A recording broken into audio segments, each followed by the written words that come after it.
Hello, everyone. It's Lori. Today's podcast actually is going to be a little different.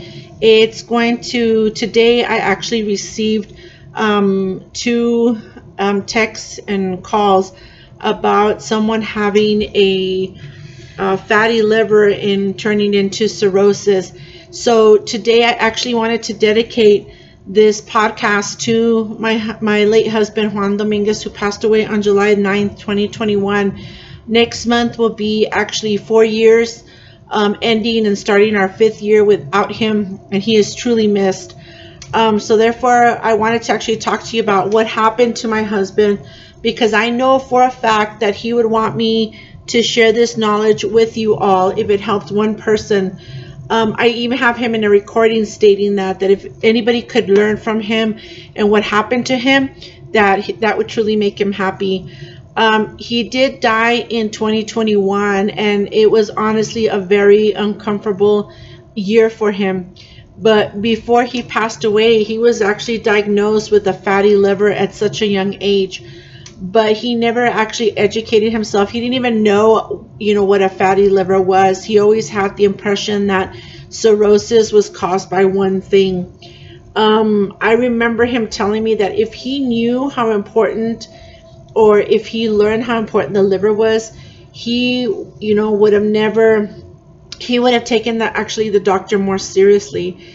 And I'm finding out that more people are being diagnosed with a fatty liver and not taking it serious and not understanding that this fatty liver, if not taken care of, will turn into cirrhosis. And it doesn't discriminate by age. It doesn't mean that you cannot get cirrhosis at the age of 21 just because you don't drink. So that's what this podcast is about, is educating more about this.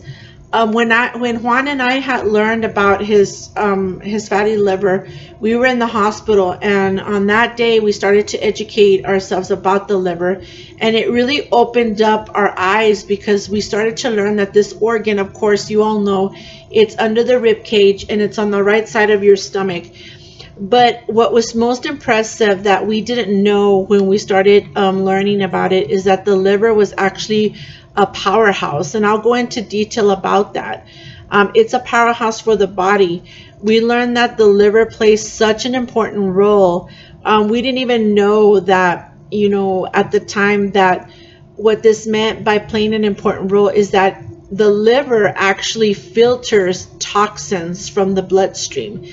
What this means is that everything that we put into our mouths, everything that we eat, even medication, the liver actually gets rid of the bad waste, or the body waste that's no good for us. That means that all the toxins and all those bad chemicals that we have no clue, no idea that we intake, the liver is actually filtering and taking away the toxins and the chemicals, and it throws it out, and it helps us to fight actually infection and diseases. It also helps us to digest this food properly.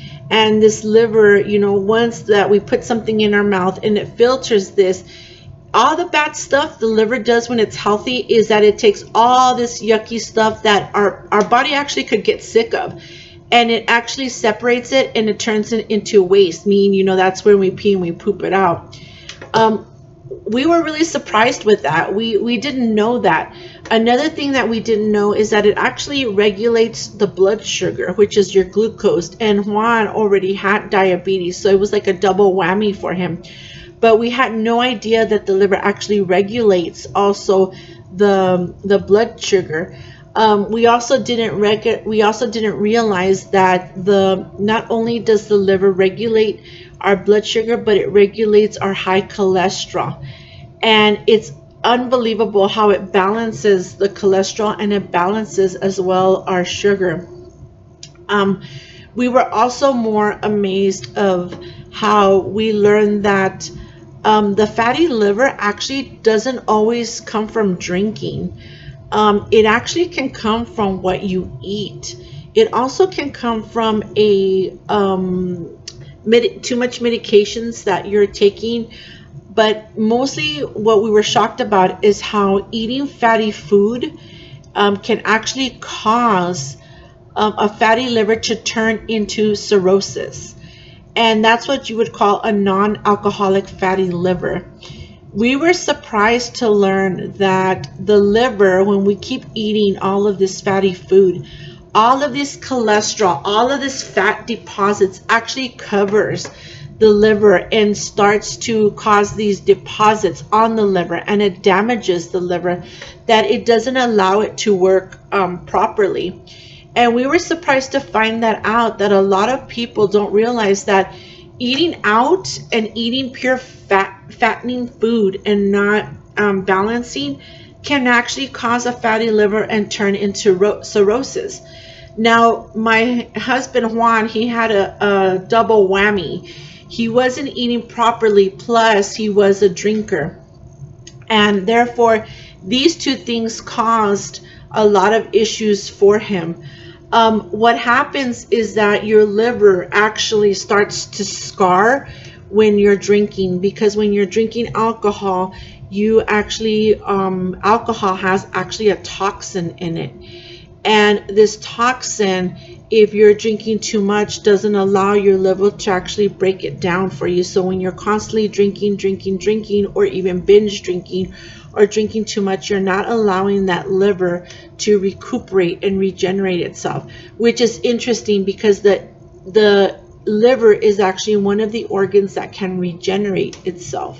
What I mean by that is that it's so fascinating that, let's say that you drink, let's say this month you drink 2 days out of the week and you binge drink. By then you're already causing your liver to overwork, because therefore it's taking all of the toxins that you're drinking for 2 days, and it's trying so hard to take all that bad stuff that your body doesn't need, that won't cause you to get sick. But because you're constantly drinking and it's overworking, it can't keep up. Basically, it's not keeping up with as much as you're drinking. So that's what starts to happen, is that it starts to create this scarring on the liver.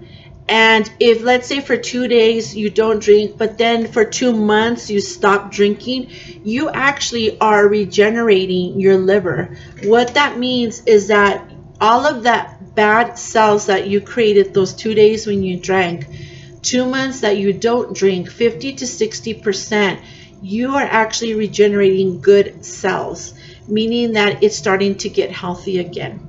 So you can imagine, if you drink every single day from morning to evening, how much you're not allowing your liver to regenerate or to get healthy on its own, because you're not giving it a break.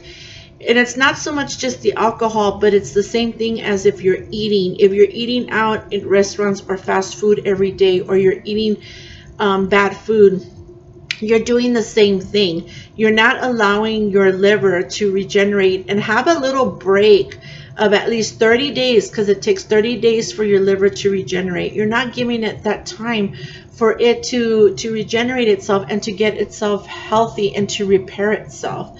Therefore, that's why it starts to form into cirrhosis, and it gets worse, and it starts to form scar tissue. A lot of people don't realize that once you get liver damage and you have cirrhosis, there's no going back. Once you have cirrhosis, then more than likely you're due for a liver transplant, which is what we were waiting for, but unfortunately it didn't get to that point. But there are some symptoms that many can see if you do have symptoms of cirrhosis, and that's, of course, getting checked. Your yearly checkups are so important, because that is part of the blood that when you go to the doctor and you get a checkup and they ask for blood work, that is one of them, and that is to do a liver check. And you can actually check to see yourself if you do have a fatty liver. But some of the symptoms that we did notice is in Juan, is that he had extreme tiredness. He was tired all the time.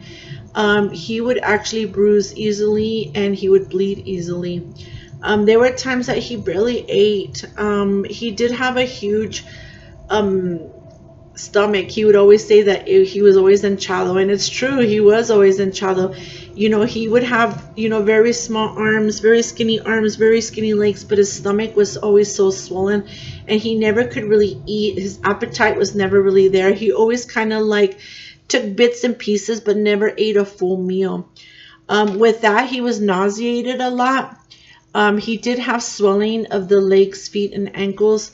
It got to the point that he couldn't even put his shoes on. It got to the point that even his belly was so swollen he couldn't even bend down. He was so uncomfortable. I felt so bad. There was times I even had to tie his shoe, or I even had to help him put on his shorts or his pants on, because he just couldn't bend down because of the ascites, and we'll talk about that. There was times that he did have jaundice, which he had like yellowing color of his eyes and his skin.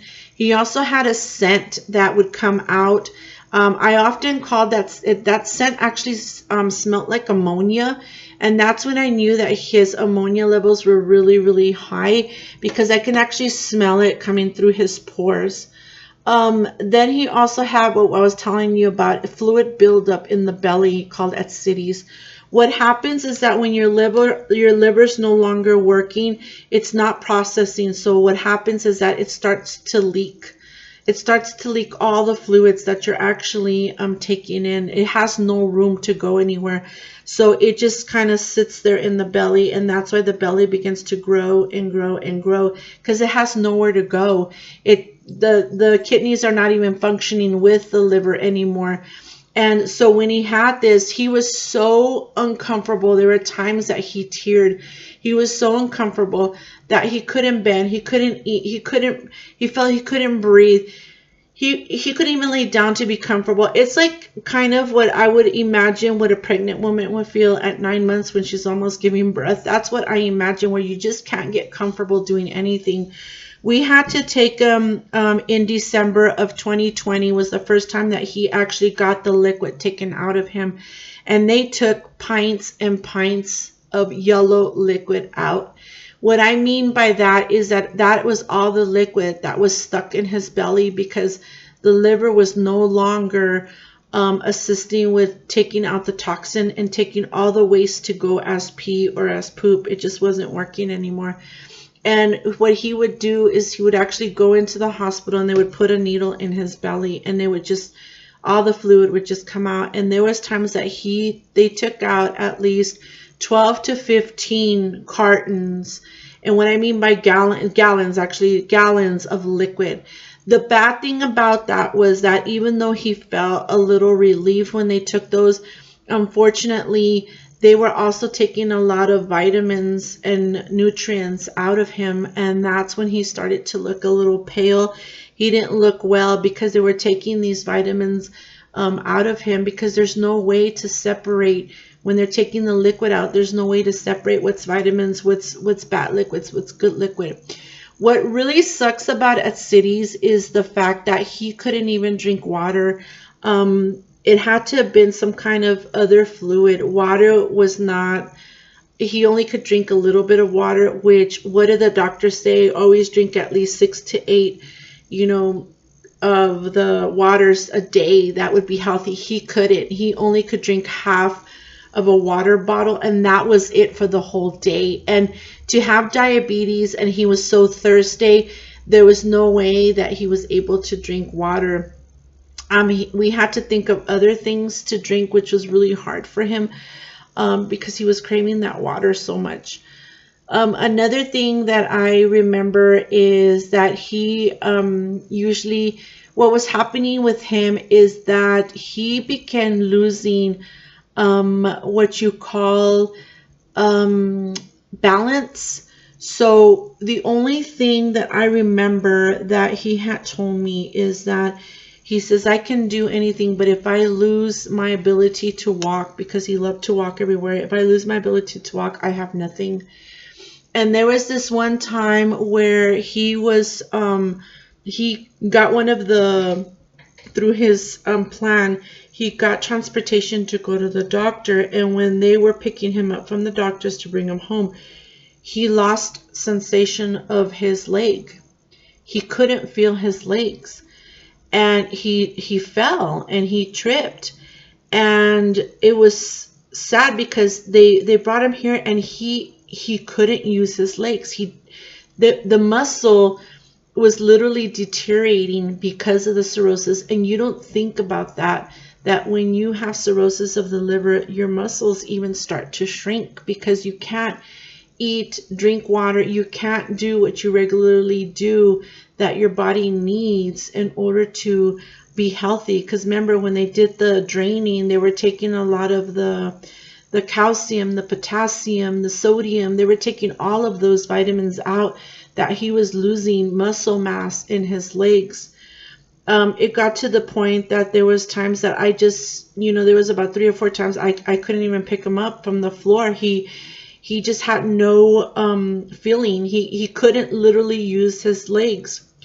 That's when, of course, the depression started to kick in, because he knew that it was going to get worse. What I found, though, interesting is that there was this one time that we were driving, and he would drive me a lot around work. He was like my partner in crime.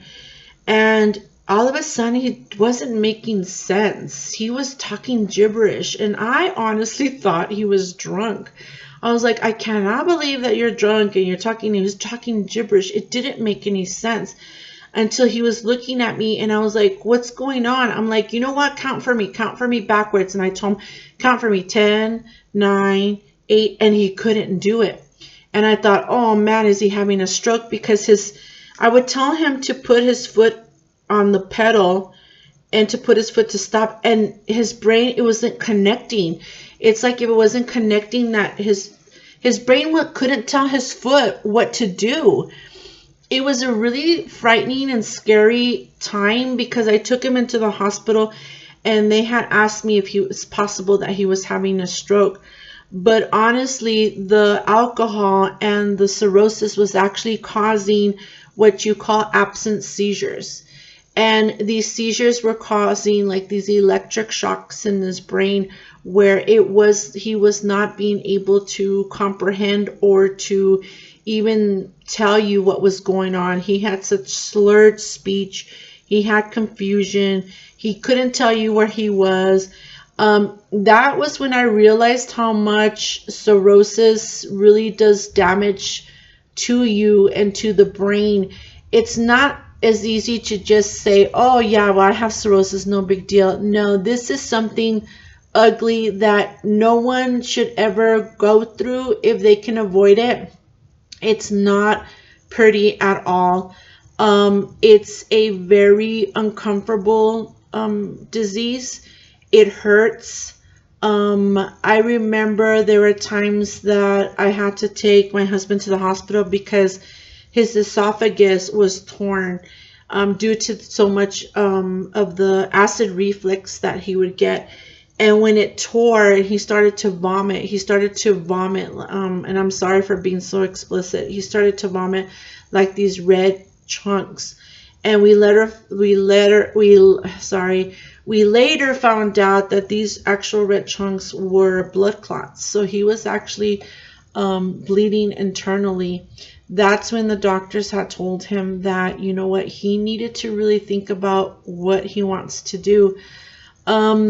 After that, it was amazing that that's when we kind of changed his. I think that frightened both of us, and I think that's when we both realized that we need to really do something. So, he decided on his own that he needed to eat right. He did stop drinking. If he didn't stop drinking, we know that he wasn't going to last, more than 6 months. We knew it. Like me and him, we knew it. But because he did stop drinking, we already kind of knew his fate, but we didn't want to believe it. But he lasted about 4 more years because of that. Because like I said, once you have cirrhosis, you can't change that around. You're going to have a transplant. And don't think that a transplant is so easy to get on the list. You literally have to go to, we were going to go to San Antonio, and they still had to do 3 days of testing to see if he even qualified for a transplant. It wasn't something that was going to be for sure. It's very costly. He had insurance, but keep thinking, it's very costly. You have your plane tickets, you have to where you stay. There is a place where you can stay, but it still costs.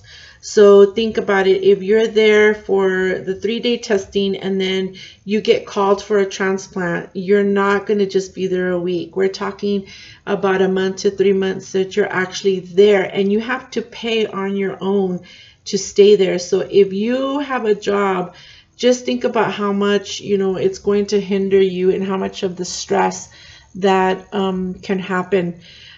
I just wanted to give you a little bit of some insight, if it can help anyone out there, to please take care of yourself physically. You don't have to be a drinker to get cirrhosis. You can actually, get cirrhosis by your eating habits. So please be careful of what you eat. And then, of course, there is cirrhosis of somebody that's constantly drinking. Of course, you can drink, but in moderation. You just got to give that liver some time to heal itself. Give it that time to heal itself and take care of yourself and your liver, because at the end, no one's gonna do it but you. Also, just so that everybody knows, even if you don't have insurance, you can get a liver scan for free here in our region. They do have it for free, and what that does is that it tells you if you do have a fatty liver or not. It will let you know if you need to be careful or not. So I just hope that somebody takes this serious and doesn't think that it's something that's so easy, because when it really comes down to the nitty-gritty, guys, you might say like, oh, no big deal, like I can handle that, but at the end, who really does want to die? And I'm sorry that sounds so harsh, but at the end, you really need to think about, is that really what you want to do? I know that, my husband at once was so tough, but when it came down to it, he cried every day. Every day he cried because he wished he could go back and turn time around, but unfortunately he can't. But I'm hoping that this would be something that you all can learn. Please share this video to others, because it's not something that I wish upon anyone, not even my enemies. Until next time, we'll talk later. Thanks for listening. Bye.